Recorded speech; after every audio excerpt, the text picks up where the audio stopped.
चले जी, हम लोग बिस्मिल्लाह करते हैं, हम लोग स्टार्ट करते हैं। और आज हमारी पहली क्लास है, तो आप लोग भी दुआ करें, अल्लाह ताला आपके लिए इसमें बरकत दे और आपके लिए ये जो नॉलेज है ये हलाल रिस्क कमाने का बायस बने और आसानी हो। सो हमने जो टॉपिक स्टार्ट करने हैं, हमारे पास जो कोर्स है जो आपके पास FAR का है, इसकी एक थीम है। मैं आपको वो थीम समझाता हूँ कोर्स की और फिर बताता हूँ कि हमने टॉपिक कैसे स्टार्ट करने और आज हम कौन सा टॉपिक क्यों स्टार्ट करने जा रहे हैं। सो सबसे पहले अगर हम बात कर लेते हैं अपने पास कोर्स की, तो हमारे पास इस कोर्स को मैंने स्प्लिट किया हुआ है दो हिस्सों में। कौन कौन से हिस्से में स्प्लिट किया है? सबसे पहला है आपके पास एसेट रिलेटेड स्टैंडर्ड। हम कुछ अकाउंटिंग स्टैंडर्ड पढ़ेंगे और वो जो स्टैंडर्ड है वो मेनली एसेट से रिलेटेड स्टैंडर्ड है और नॉन करंट एसेट से रिलेटेड स्टैंडर्ड है। कौन कौन से? हम इसमें सबसे पहला जो टॉपिक पढ़ेंगे that is IAS 16 property plant and equipment. इसका कुछ पोर्शन, पूरा नहीं, कुछ पोर्शन आप PRC में पढ़ के आए हो, बट मेरी assumption होगी आपने नहीं पढ़ा, तो मैं इसको बिल्कुल फ्रेश स्टार्ट करूंगा जैसे आपने बिल्कुल भी नहीं पढ़ा। तो वो वाला पोर्शन भी मैं आपको पढ़ाऊंगा क्योंकि वो सेम पोर्शन जो आपने PRC में पढ़ा है वो FAR के अंदर भी टेस्ट होता है, तो इसलिए मैं उसको दोबारा से पूरा रिवाइज कराऊंगा। तो अगर ये नहीं भी आता तो इसमें मसला नहीं है। लेकिन ये जो टॉपिक है IAS 16 property plant and equipment, अगर मैं इसकी एग्जाम वेटेज आपको बताऊं तो ये पूरे FAR के अंदर 40 से 45 नंबर सिर्फ इस एक टॉपिक के। अब ऐसा नहीं है कि इसका 45 नंबर का मार्क्स आएगा, क्वेश्चन आएगा। एक क्वेश्चन आता है इसका, वो मिक्स स्टैंडर्ड एक क्वेश्चन आ सकता है 15 नंबर का, 14 नंबर का, 16 नंबर का, बट उसके अलावा आपके पास जो जो क्वेश्चन आएगा पेपर के अंदर उसके अंदर IAS 16 का जिक्र होगा। चाहे वो कैश फ्लो स्टेटमेंट का क्वेश्चन है, चाहे वो आपके पास करेक्शन ऑफ एरर का था IAS 8 का क्वेश्चन आता है आपके पास, वो आपके पास IAS 36 का क्वेश्चन है, उसके अंदर 36 घुसा हुआ होगा। गवर्नमेंट ग्रांट का क्वेश्चन है, उसके अंदर 36 की इन्वॉल्वमेंट होगी। तो ये 16 की इन्वॉल्वमेंट हर दूसरी जगह पे है, तो ये उसकी एक बेस है। तो इसलिए इसके ऊपर हम टाइम भी थोड़ा ज्यादा लगाते हैं और इसके ऊपर हम तो इसी एफर्ट भी ज्यादा करेंगे। ठीक हो गया? सो ये पहला टॉपिक है that is IAS 16 property plant and equipment. हाँ जी, क्यों? क्लास तो सुबह ले लिए ना, बैठ जा, जाके अपना काम कर, पढ़ ले किताब खोल के। सो IAS 16 property plant and equipment का ये टॉपिक है, बड़ा इंपॉर्टेंट टॉपिक है, यहीं से हम स्टार्ट करेंगे। फिर आपके पास कुछ स्टैंडर्ड है जिसमें एक स्टैंडर्ड है IAS 40 इन्वेस्टमेंट प्रॉपर्टी। ये छोटा सा आसान सा मजे का टॉपिक है, 8 नंबर 7 नंबर का सवाल आता है, कभी कभार एग्जामिनर को जोश चढ़ता है और वो IAS 16 और 14 का कंबाइन क्वेश्चन पेपर में दे देता है 16 नंबर का। तो जब कंबाइन क्वेश्चन दे दिया 16-17 नंबर का, तो 7-8 नंबर का बन गया IAS 40 का सवाल, 7-8 नंबर का बन गया उसका IAS 16 का पोर्शन, लेकिन कंबाइन करके दे देता है। वो वाले क्वेश्चन में हम सॉल्व करेंगे, एक ही क्वेश्चन होता है और उसके अंदर कहता है इनके अलग अलग नोट्स बना दो, जनरल एंट्रीज बना दो, तो वो मिक्स स्टैंडर्ड क्वेश्चन इसको हम लोग कहते हैं। बताता हूं भी एंड पे। इसके बाद आपके पास मशहूर जमाना टॉपिक है IAS 36 इंपेयरमेंट ऑफ एसेट्स। ये डिफरेंट नाम है टॉपिक्स के, मैं भी लिखता जा रहा हूं, ये भी इसको फिर हम जब पढ़ेंगे तो डिटेल में डिस्कस करेंगे।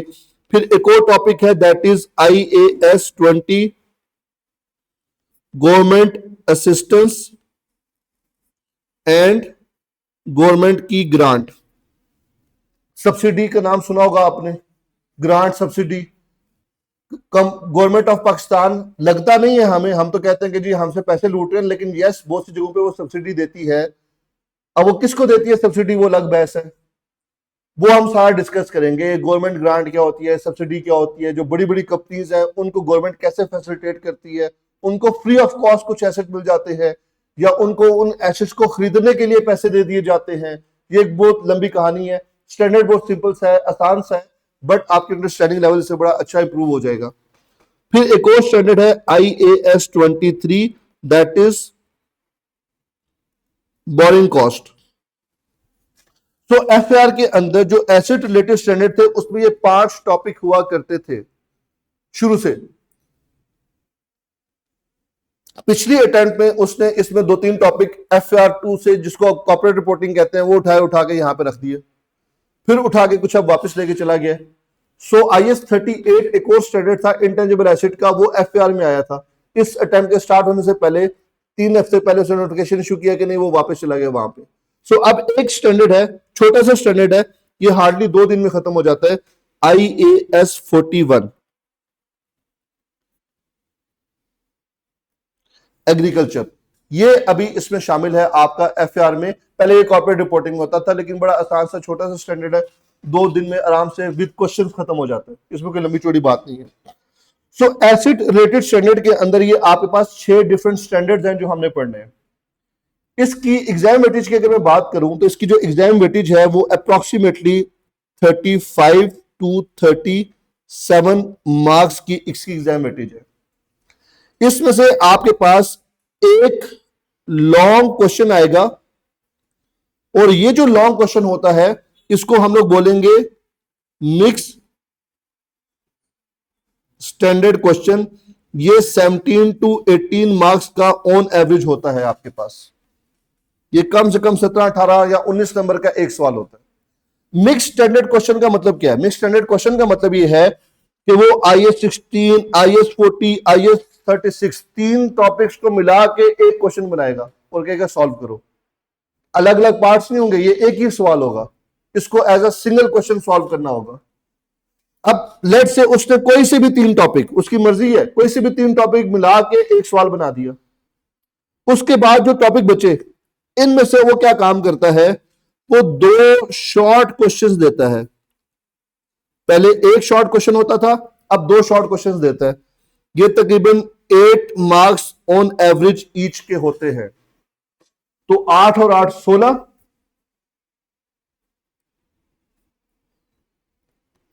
16 और 18 नंबर, तकरीबन कोई 34 नंबर बन जाते हैं। और फिर 2-3 MCQs आ जाते हैं। एग्रीकल्चर नॉर्मली MCQs में टेस्ट हो रहा होता है, 2-3 MCQs आ जाएंगे एग्रीकल्चर के, तो इफेक्टिवली ये 35-37 नंबर का पेपर का पोर्शन बन जाता है। सो ये जो एसिड रिलेटेड का पोर्शन है, that is the technical portion, time taking है थोड़ा ज्यादा, और ये इसकी एग्जाम वेटेज है। ये सवाल इसमें से आने ही आने हैं, 2 शॉर्ट क्वेश्चन, एक लॉन्ग क्वेश्चन। अब मसला ये है कि जब हम ये टॉपिक पढ़ेंगे तो पहले मैं आपको IS 16 पढ़ाऊंगा। जब मैं आपको IS 16 पढ़ा रहा हूं और खत्म कर लिए मैंने, तो क्या मैं आपको मिक्स स्टैंडर्ड के क्वेश्चन करा सकता हूं? नहीं, क्योंकि आपको बाकी स्टैंडर्ड तो आते नहीं है। फिर मैं आपको IS 40 पढ़ाऊंगा, फिर 36 पढ़ाऊंगा, 20, 23, ये सारे स्टैंडर्ड में आपको पहले अलग अलग पढ़ाऊंगा और इनके हम अलग अलग क्वेश्चन सॉल्व करेंगे। और एंड के ऊपर हम एक हफ्ते में इसके 4 से 5 या 6 क्वेश्चन मिक्स स्टैंडर्ड के सॉल्व करेंगे, जिसमें कंबाइंड टॉपिक दिया जाता है। तो जाके आपका ये पूरा सेक्शन तैयार होगा पेपर पॉइंट ऑफ व्यू से। अब स्टूडेंट क्या काम करता है? स्टूडेंट कहता है यार मेरा IS 16 तैयार हो गया, मेरा IS 40 तैयार हो गया, मेरा IS 36 तैयार हो गया है। वो इंडिविजुअल क्वेश्चन साथ साथ सॉल्व कर रहा होता है, ठीक सॉल्व कर रहा होता है। पेपर में सवाल कौन सा आता है? क्या उसने इस क्वेश्चन की तैयारी की? नहीं, उसको IS 16 भी आता है, 36 भी आता है, 20 भी आता है, लेकिन मिक्स स्टैंडर्ड क्वेश्चन सॉल्व करना नहीं आता, क्योंकि उसकी प्रैक्टिस नहीं की थी। पेपर में वो आ गया 18 नंबर का, तो 20 नंबर का सवाल तो कहता है सर मुझसे हुआ ही नहीं। तो वो 100 नंबर के पेपर में 80 नंबर के पेपर पे आ चुका है, जिसको वो अटेम्प्ट करेगा। सो खैर, हम हर एक एंगल से इसको कवर करेंगे। पहला पोर्शन है, हम यही स्टार्ट करेंगे। दूसरा जो पोर्शन है, जो टॉपिक्स हैं, उनको हम लोग बोलते हैं financial statements and related topics. Financial statements कौन सी होती हैं, कितनी तरह की होती हैं? कौन कौन सी?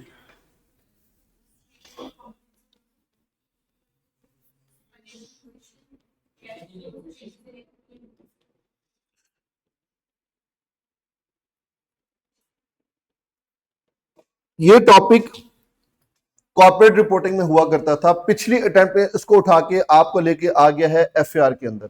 लेकिन ये फाइनेंशियल स्टेटमेंट्स आपने पीआरसी के अंदर भी पढ़ी है, जो आपका लास्ट टॉपिक था। ये वही स्टेटमेंट है, बट उसको थोड़ा सा हम एफआर लेवल के ऊपर जाके उसकी एडजस्टमेंट भी उसी तरह होंगी, वही ट्रायल बैलेंस होगा, नीचे एडजस्टमेंट दी जाएंगी, बट थोड़ा सा एफआर लेवल के साथ मिलके थोड़ी एडजस्टमेंट टेक्निकल हो जाएंगी, उनको हम सॉल्व करेंगे। इसके अंदर वही दो स्टेटमेंट्स हैं, एक है आपके पास profit and loss plus statement of financial position, वही दो स्टेटमेंट्स आपने दोबारा से बनानी है, बट थोड़ा सा उसको हम जो पीआरसी वाला नॉलेज था रिफाइन करके दोबारा से बनाएंगे। पिछली अटेम्प्ट जो अभी गुजरी है इसमें 20 नंबर का सवाल आया है, लेकिन ये पहली बार एफआर के अंदर आया। ये आप पीआरसी में पढ़ते थे और उसके बाद कॉर्पोरेट रिपोर्टिंग में पढ़ते थे, बट पहली बार ये आ गया कहां पे, एफआर के अंदर आ गया, और इस बार उसने 20 नंबर का सवाल दे भी दिया इसका, और अब आगे भी आया करेगा। उसके बाद एक टॉपिक पिछले अटेम्प्ट में आया था इनकम्प्लीट रिकॉर्ड का, लेकिन उसने दोबारा खत्म कर दिया, इसलिए मैं फिर उसका यहां पे जिक्र नहीं कर रहा। अगला जो टॉपिक है, दो स्टेटमेंट्स तो होगी, ये वाली statement of profit and loss जिसको कॉम्प्रिहेंसिव इनकम भी कहा जाता है, स्टेटमेंट ऑफ फाइनेंशियल पोजीशन वो तो होगी यहां पे। और फाइनेंशियल स्टेटमेंट कौन सी है, IAS 7 statement of cash flows, ये भी हमारे पास यहां पे पढ़ेंगे हम लोग। फिर एक और स्टेटमेंट है स्टेटमेंट ऑफ चेंजेस इन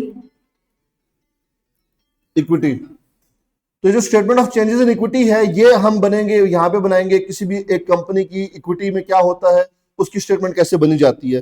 तो ये चारों स्टेटमेंट यहां पे आप दोबारा से बनाओगे। और नोट टू द अकाउंट जो था, ये जो हम टॉपिक्स पढ़ेंगे इन टॉपिक्स के साथ हम क्या बनाएंगे यहां पे, इनके नोट्स। तो हमारी जो फाइनेंशियल स्टेटमेंट्स थी वो पूरी हो जाएंगी एफआर के अंदर, सारा स्ट्रक्चर हमारा पूरा हो जाएगा दोबारा से। पीआरसी लेवल तक आपने सिर्फ इसके ऊपर बात की थी। तो ये तो होगी फाइनेंशियल स्टेटमेंट्स। फाइनेंशियल स्टेटमेंट्स के साथ कुछ टॉपिक ऐसे हैं जो related to the financial statements के टॉपिक है, जैसे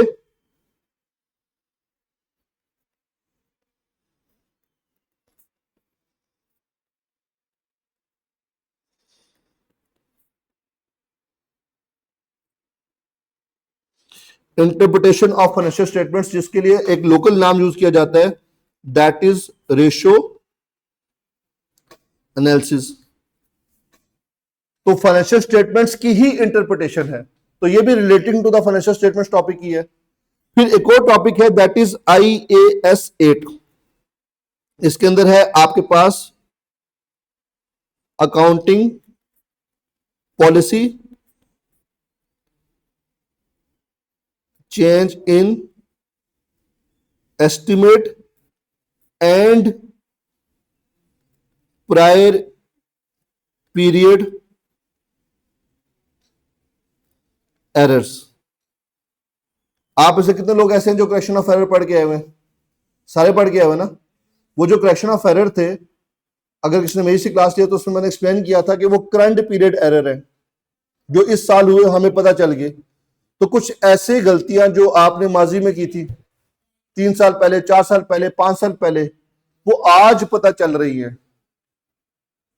तो आज तो पता चल गई तो इस साल की तो ठीक कर दिया मैंने, तो जो पिछले सालों के अंदर जो गलतियां हुई हैं और उनका इंपैक्ट मेरे प्रॉफिट में गया है उसको कैसे ठीक करेंगे, वो हमें बताएगा IAS 8 कि माजी की गलतियां वो आज सही करनी पड़ेंगी, तो आप उनको कैसे सही करोगे और उसका इंपैक्ट हमारी फाइनेंशियल स्टेटमेंट्स में और खास तौर पे चेंजेस इन इक्विटी में क्या आएगा।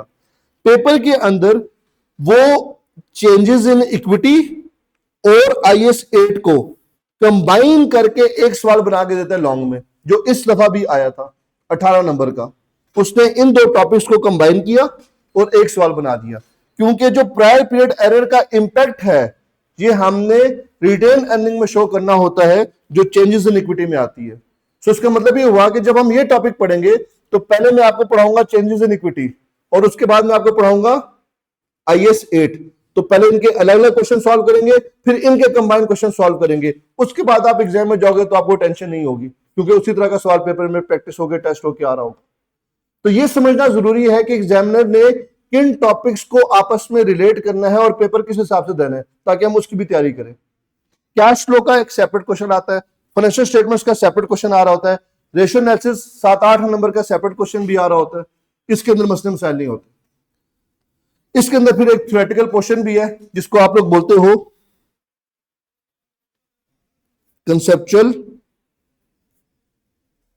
फ्रेमवर्क। यहां तक कोई इशू? अब इसकी जो एग्जाम वेटेज है वो अप्रोक्सीमेटली 62 टू 67% की एग्जाम वेटेज है। इस पोर्शन में से आपके पास एटलीस्ट 2 लॉन्ग क्वेश्चंस पेपर में आते ही आते, 2 लॉन्ग क्वेश्चंस आपके पास पेपर में आएंगे।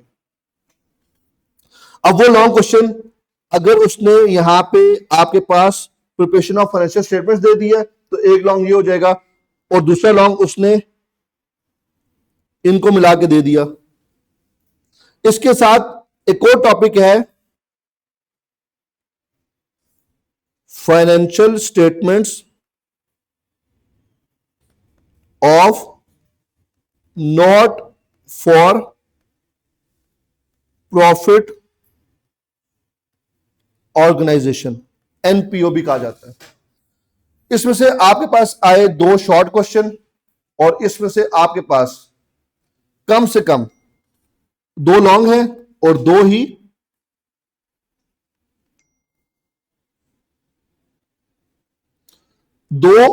या कभी कभी 3 शॉर्ट क्वेश्चंस बना देता है।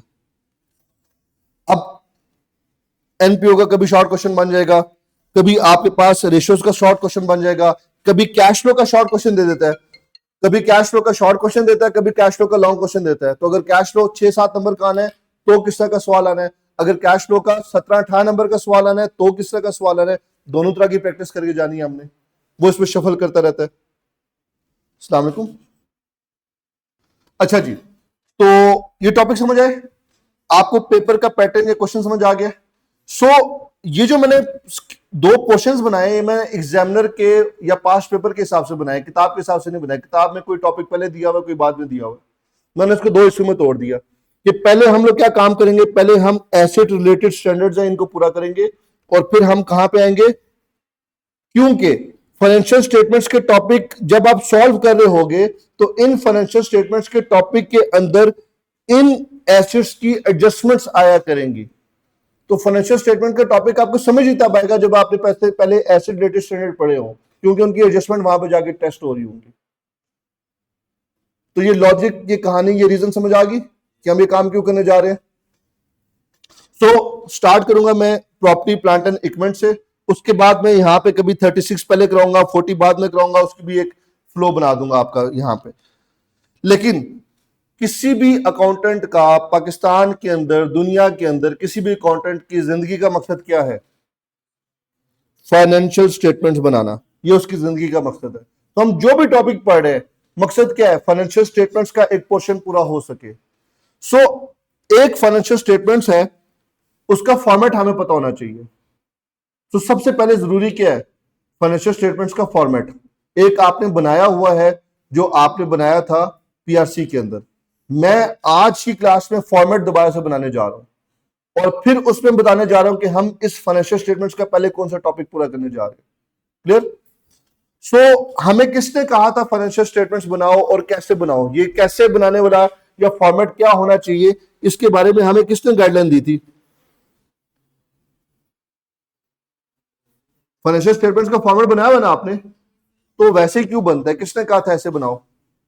कौन आया था जिसको मैं बताया गया था कि यार पहले नॉन करंट एसेट लिखो, फिर करंट एसेट लिखो, फिर इक्विटी लिखो, फिर आप नॉन करंट लायबिलिटीज लिखो? तो ये किसने बताया था?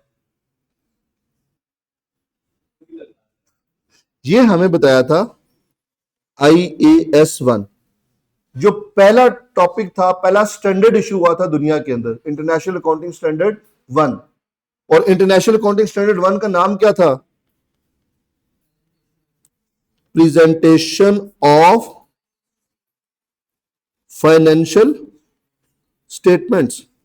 तो इसका मतलब है जब हम कोई स्टैंडर्ड पढ़ रहे हैं तो वो स्टैंडर्ड किसने बनाया? वो स्टैंडर्ड बनाया स्टैंडर्ड सेटिंग बोर्ड ने, जिसके अंदर पूरी दुनिया की जो चार्टर्ड अकाउंटेंट की बॉडीज है उसके मेंबर वहां पे जाके बैठे और उन सब ने एग्री किया कि हमारे मुल्क में जब भी किसी कंपनी की फाइनेंशियल स्टेटमेंट्स बनेंगी तो वो इस फॉर्मेट के मुताबिक बनेंगी, और उस स्टैंडर्ड को हमने नाम दिया इंटरनेशनल अकाउंटिंग स्टैंडर्ड नंबर 1। जो पहला स्टैंडर्ड पूरी दुनिया में आया था वो फॉर्मेट्स के ऊपर आया था, फाइनेंशियल स्टेटमेंट्स के, कि फाइनेंशियल स्टेटमेंट्स का ये फॉर्मेट होना चाहिए। तो आप दुनिया की कोई भी कंपनी उठा के देख लो, पाकिस्तान के अंदर की कोई कंपनी, पाकिस्तान के बाहर की कोई दुनिया की कंपनी है जिसमें माइक्रोसॉफ्ट है, गूगल है, आपके पास एप्पल है, आपके पास टेस्ला है, पाकिस्तानी कोई कंपनी है, पीएसओ है, जब आप इनकी फाइनेंशियल स्टेटमेंट्स उठा के देखोगे तो आपको सब सेम हेडिंग्स लिखी हुई नजर आएंगी, एक ही पैटर्न नजर आ रहा होगा, क्योंकि ये सारा का सारा फॉर्मेट कहां से आया है, IAS 1 ने बताया कि आपने फाइनेंशियल स्टेटमेंट्स को प्रेजेंट कैसे करना है। फॉर्मेट में कौन सीक्वेंस भी बताया कि पहले क्या चीज लिखनी है, उसके बाद क्या लिखनी है, तीसरे नंबर पे क्या लिखनी है। तो वो फॉर्मेट में यहां पे बनाने जा रहा हूं। सबसे पहले हम स्टेटमेंट ऑफ फाइनेंशियल पोजीशन से अगर तैयार करते हैं, स्टार्ट करते हैं, तो सबसे पहले आप यहां पे क्या लिखोगे,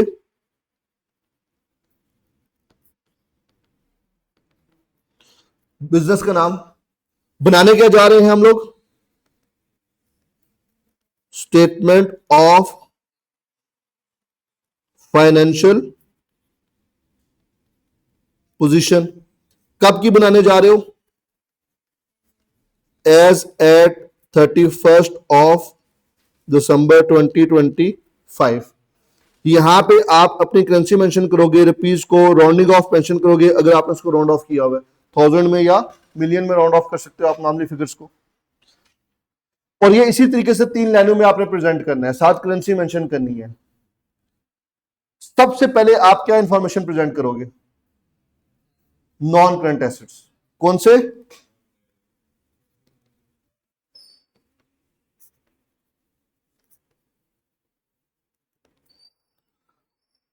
अब नॉन करंट एसेट्स में यहां पे क्या क्या लिखूंगा,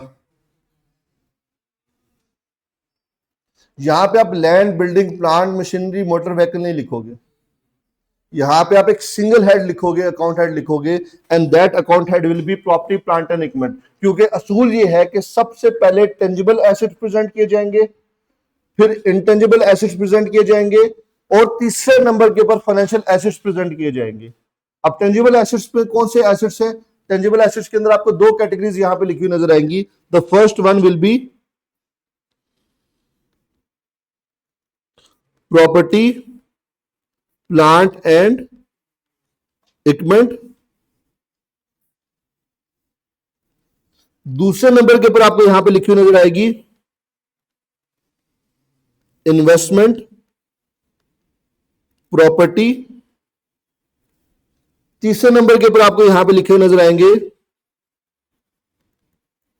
बायोलॉजिकल एसिड्स। ये सारे टेंजिबल एसिड्स हैं। इसके बाद यहां पे आपको लिखी हुई नजर आएगी गुडविल, और फिर आपके पास यहां पे लिखे नजर आएंगे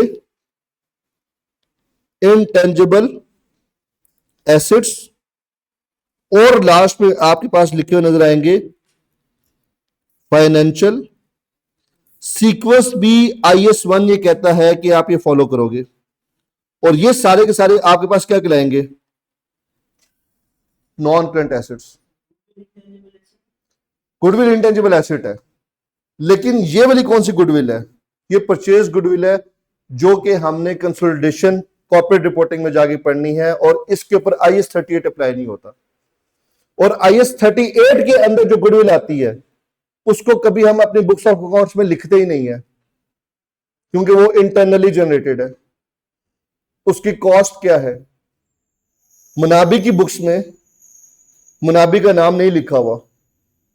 मैं मुनाबी के नाम की कॉस्ट कैसे कैलकुलेट करूं, कि मुनाबी का जो नाम बना है इसकी कॉस्ट कैसे कैलकुलेट करूं, मैंने तो उसके ऊपर कोई कॉस्ट इनकर नहीं की, ये तो टाइम टू टाइम बनता जा रहा है।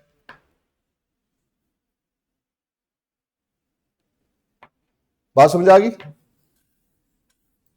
सो इसके ऊपर फिर डिटेल डिस्कशन है जब हम वो टॉपिक पढ़ेंगे।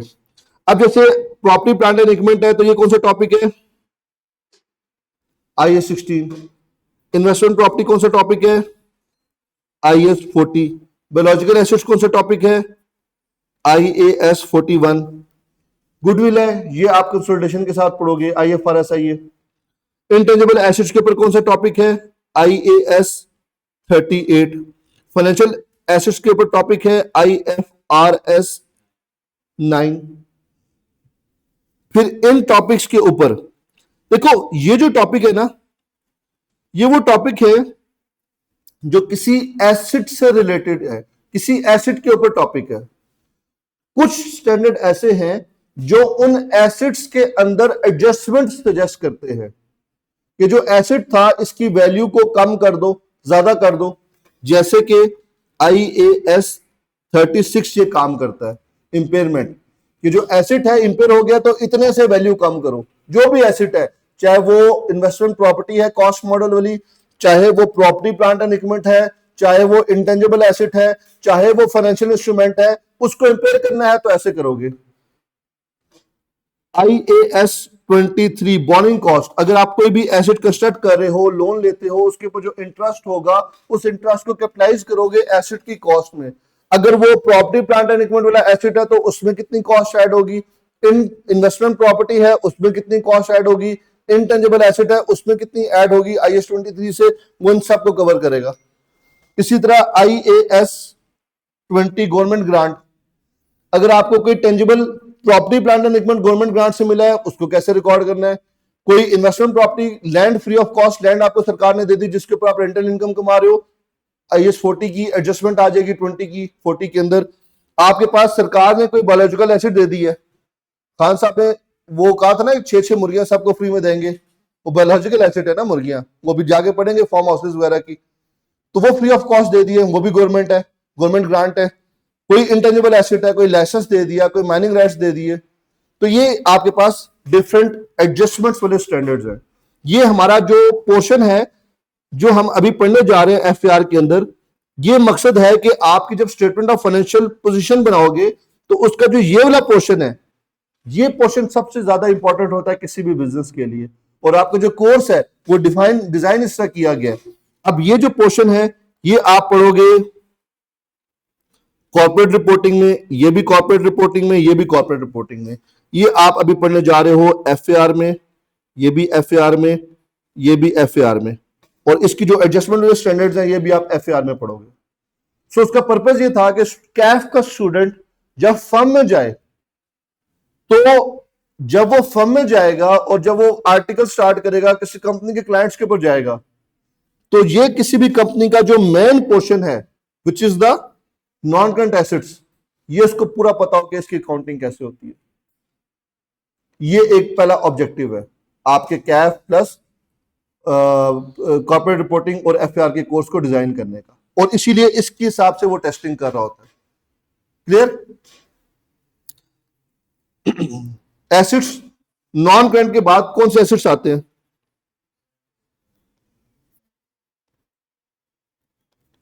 करंट एसेट में सबसे पहले क्या प्रेजेंट करोगे?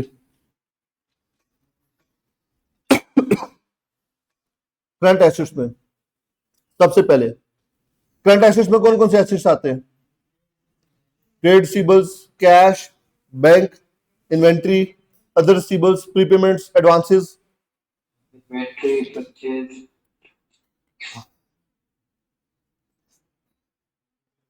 अच्छा, इसको लगा कि बोल के लब आजाद है तेरे, अब बोल के दिखाओ, बंद कर दिए लब मैंने। ठीक बता रहा था, चैट पे लिख के बता दो आपके लब आजाद नहीं है, आप पाकिस्तान में हो। ठीक हो गया? अच्छा जी, आपके पास करंट एसेट्स में क्या क्या आ रहा है? Inventory, receivable, other receivables, prepayments, advances, cash and bank. लेकिन सबसे पहले क्या लिखोगे? इन्वेंट्री। उसके बाद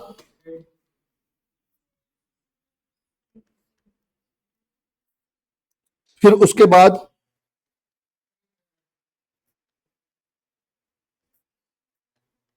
इसकी एक ही हेडिंग बनाओगे।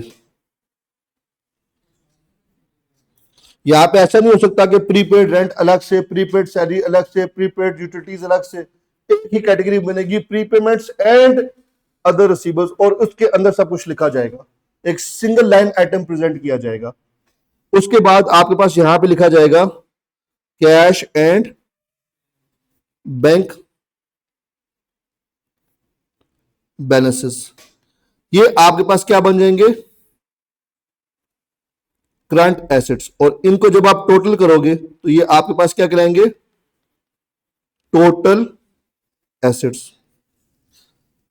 एफआर के अंदर हमने ये टॉपिक नहीं पढ़ने, क्योंकि ये आपके पास पीआरसी के अंदर जो काउंटिंग थी उसका ऑब्जेक्टिव था कि जब आप पीआरसी की काउंटिंग पढ़ोगे तो आपको IS2 पढ़ाया गया इन्वेंट्री, ताकि आपको पता चले कि इन्वेंट्री की वैल्यू फाइनेंशियल स्टेटमेंट्स में कैसी जाती है। आपको ट्रेड रिसीवर्स वहां पे पढ़ाए गए डे बुक्स के साथ। आपको प्रीपेमेंट्स और अदर रिसीवर्स का एक्रूअल प्रीपेमेंट का टॉपिक पढ़ाया गया था। आपको बैंक रिकंस्ट्रक्शन स्टेटमेंट के साथ कैश बुक और बैंक बुक बनाई नहीं सिखाई गई थी। सो ये जो ऑब्जेक्टिव था ये हम पढ़ चुके हैं सारा का सारा कहां पे? पीआरसी में। लेकिन जब हम फाइनेंशियल स्टेटमेंट्स बनाएंगे अपने कोर्स के अंदर, cash flow statement, changes in equity, financial statements बनाएंगे, तो उन फाइनेंशियल स्टेटमेंट्स के अंदर इनका जिक्र होगा या नहीं होगा? और वो आपको नॉलेज रिक्वायर्ड होगा पीआरसी से। जब मैं कैश फ्लो बनाऊंगा और मैं कहूंगा रिसीवेबल का लेजर बनाओ, इन्वेंट्री का लेजर बनाओ, पीरियोडिक मेथड में इन्वेंट्री है तो बताओ क्या करना है, परपेचुअल मेथड में इन्वेंट्री है तो बताओ क्या करना है, प्रोविजन फॉर बैड डेट का लेजर बनाओ, क्योंकि रिसीवेबल के अंदर एडजस्टमेंट करके रिसीवेबल्स को लिखना है। तो प्रोविजन फॉर बैड डेट तो आपने पढ़ी हुई है पीआरसी के अंदर, इन्वेंट्री पढ़ी हुई है आपने पीआरसी के अंदर। और स्टूडेंट कहेगा सर ये क्वेश्चन सॉल्व नहीं हो पा रहा, क्योंकि क्यों नहीं सॉल्व हो पा रहा? इन्वेंट्री नहीं याद, इन्वेंट्री नहीं आती। तो उसका फिर हम कुछ ना कुछ हल साथ साथ निकालेंगे। ये बात समझ आ गई? एसेट्स कंप्लीट होने के बाद अगली हेडिंग कौन सी आएगी? इक्विटी। पीआरसी के अंदर जो आपने स्टेटमेंट बनाई थी, पीआरसी के अंदर जो आपने स्टेटमेंट बनाई थी वो सोल प्रोप्राइटरशिप और पार्टनरशिप बिजनेस की थी। पार्टनरशिप अभी उसने इस दफा ऐड किया था, उससे पहले नहीं हुआ करती थी, उससे पहले सिर्फ सोल प्रोप्राइटरशिप की बात की जाती थी। लेकिन यहां पे जब हम इक्विटी बनाएंगे तो ये इक्विटी किसकी होगी? ये एक कंपनी की है। कंपनी की इक्विटी में 5 चीजें लिखी जाती हैं। कौन कौन सी? Share capital, share premium, retained earnings, revaluation, surplus और जर्नल रिजर्व।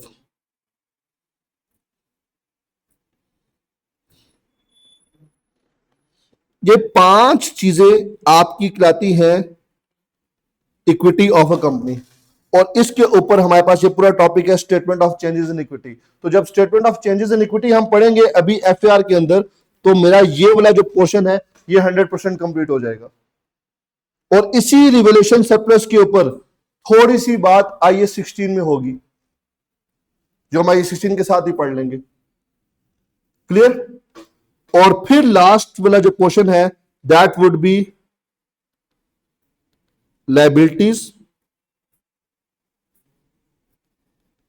नॉन करंट, और फिर आपके पास आएंगी क्या चीज? तो ड्राइंग्स तो कंपनी में होती नहीं है। मैं मनाबी से 1 रुपया नहीं निकाल सकता, क्योंकि मनाबी कंपनी है। कंपनी में ये नहीं होता कि ओनर का जब दिल किया पैसे निकाल लिए। ड्राइंग्स तो होती नहीं है। ड्राइंग्स होती है सोल प्रोप्राइटरशिप में या पार्टनरशिप में। सैलरी भी नहीं हो सकती। ये तो बस फीस भी अल्लाह की रजा की खातिर। कंपनी में डिविडेंड होता है। अभी तो मिला ही नहीं, डिविडेंड तब होगा जब प्रॉफिट होगा। अभी तो हम लॉसेस में है। सो यही समझाना है आपको कि कंपनी कैसे ऑपरेट होती है, कंपनी की अकाउंटिंग कैसे होती है। आपने अभी जो ओनरशिप के बारे में बात पढ़ी है कि ओनर ने पैसे डाले कैपिटल की फॉर्म में, और अब ओनर पैसे निकाल भी सकता है, जब दिल करेगा पैसे निकाल के लेके जाएगा। कंपनी में ऐसे नहीं होता। कंपनी के अंदर कैसे काम होता है ये सारा हम statement of changes in equity में देखेंगे, उसको डिस्कस करेंगे। डिविडेंड क्या होता है, रिटेन अर्निंग क्या होती है, कैपिटल इंट्रोड्यूस कैसे किया जाता है, और इसमें से पैसे आप वापस निकाल नहीं सकते। ये मुझे किसी को शेयर बेचना पड़ेगा तो मुझे पैसे मिलेंगे, कंपनी पैसे वापस नहीं करेगी। अब मुझे मुनाबी बन गया है, कल को मैं चाहता हूं कि मैं मुनाबी से पैसे निकालना चाहता हूं, तो मुनाबी मुझे कहेगा जाओ तुम यहां से दफा हो, जो किसी को जाके शेयर बेचो, मेरे से पास मत आओ। तो मैं किसी और बंदे पास जाऊंगा कि मेरा मुनाबी में इतना शेयर है, तुम शेयर खरीदना चाहोगे, वो मुनाबी का शेयर लेके वो मुनाबी का ओनर बन जाएगा, मुनाबी चलता रहेगा।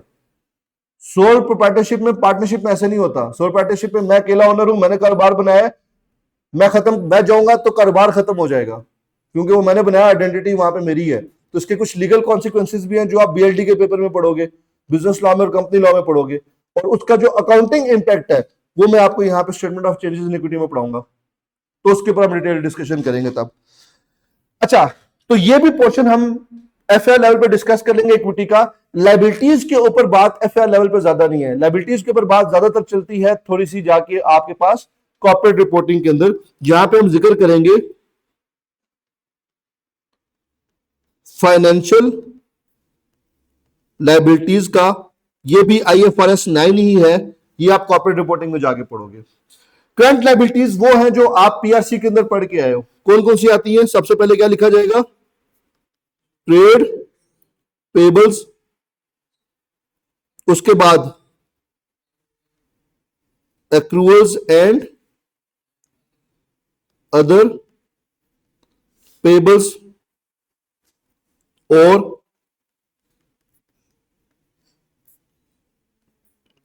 शॉर्ट टर्म लोन या बैंक ओवरड्राफ्ट। ये आपके पास सीक्वेंस भी ये रखना आपने। अच्छा, इसमें और भी चीजें आती हैं, income tax payable, deferred tax, वो बात की बात है, वो कॉर्पोरेट रिपोर्टिंग में जाके पढ़ेंगे।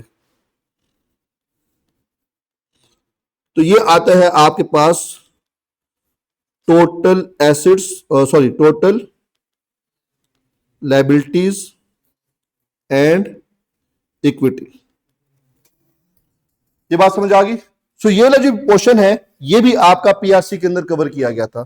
सो बाकी जो पोर्शन है जिसमें मेनली नॉन करंट एसेट का पोर्शन है एंड इक्विटी का पोर्शन है, एसएफपी के अंदर ये दो पोर्शन हम कवर करेंगे अपने एफआईआर के कोर्स के अंदर, और ये हमारे इस पूरे एफआईआर का ऑब्जेक्टिव है।